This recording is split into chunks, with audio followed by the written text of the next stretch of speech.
మా వాడు ఎప్పటి నుంచో ఒక ఫిష్ కొందామంటే ఈరోజు అక్వేరియంకి వచ్చామండి. ఇక్కడ చాలా బ్యూటిఫుల్ ఫిషెస్ ఉన్నాయి. కానీ మేము ఇప్పుడు ఒక బీటా ఫిష్ తీసుకున్నాము. దానికైతే ఆక్సిజన్ అవసరం లేదంట. మా ఇంట్లో అయితే ఒక చిన్న పాట్ ఉంది.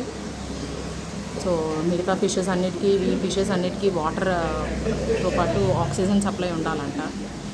సో మాకున్న పాట్కి, అక్వేరియం పాట్కి వితౌట్ ఆక్సిజన్ సర్వైవ్ అయ్యే ఫిష్ ఒక్కటే వచ్చేసి బీటా ఫిష్ అండి. సో అది తీసుకున్నాను. మా ఇక్కడ ఫిష్ ఫుడ్ అంతా ఇక్కడ ఉందండి. You're going to buy this.